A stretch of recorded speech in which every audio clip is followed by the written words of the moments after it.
Halo, sahabat-sahabat terkasih. Selamat datang di channel Inspirasi Iman.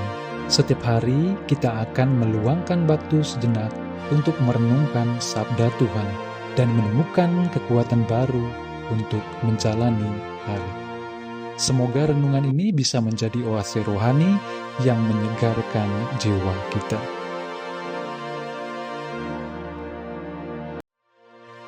Hari ini kita akan merenungkan dari Injil Lukas bab 24 ayat 46 sampai 53.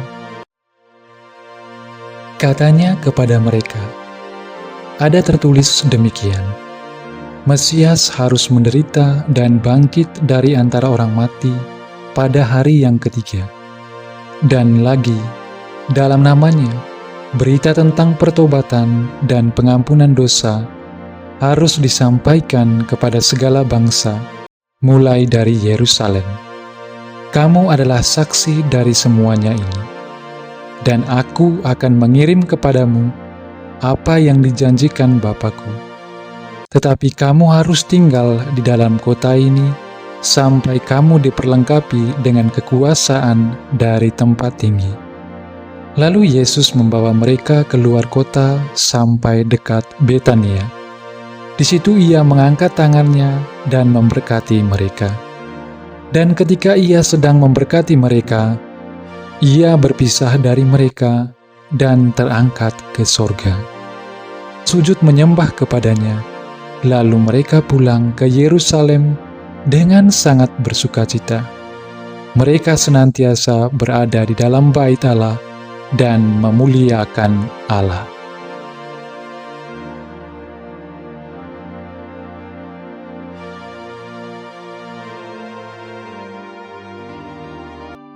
Saudara-saudari yang terkasih, coba bayangkan sejenak.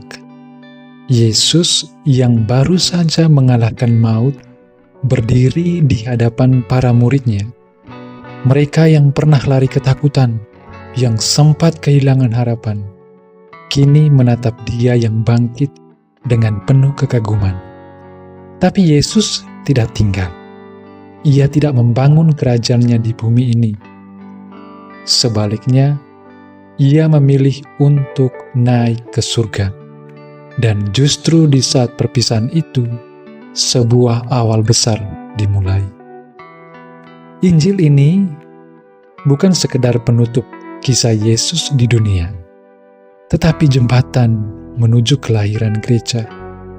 Di momen ini, Yesus menegaskan satu pesan yang tak akan pernah usang. Injil, ya, kabar sukacita tentang pertobatan dan pengampunan dosa harus diteruskan, bukan disimpan dalam ruang nostalgia rohani. Ia memberkati murid-muridnya, bukan agar mereka nyaman, tetapi agar mereka kuat untuk diutus. Biasa, murid-murid yang dulu rapuh, kini berubah. Dari rasa takut menjadi sukacita, dari keraguan menjadi penyembahan. Mengapa?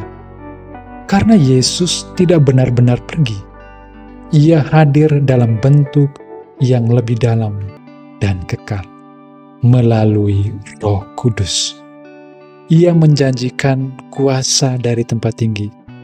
Artinya, Tuhan tidak hanya memberi kita misi besar, tetapi juga melengkapi kita dengan kekuatan surgawi untuk menjalaninya. Dan bagaimana dengan kita? Seringkali kita merasa tidak pantas, tidak cukup tahu, atau terlalu biasa untuk menjadi saksi Kristus.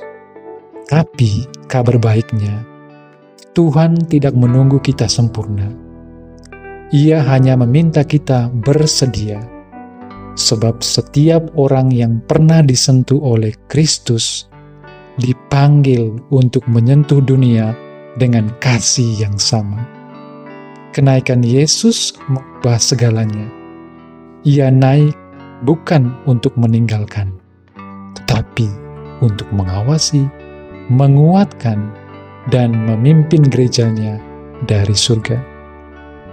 Kita mengikuti Tuhan yang hidup dan berkuasa, bukan sekedar tokoh sejarah. Dan karena itu, hidup kita seharusnya bukan sekedar tentang menerima berkat, tetapi menjadi berkat yang berjalan, menjadi berkat bagi sesama, mewartakan terang kepada dunia yang masih haus akan pengharapan. Kiranya renungan ini menginspirasi kita semua untuk semakin mendalam iman kita dan berani melangkah dalam panggilan Allah. Amin.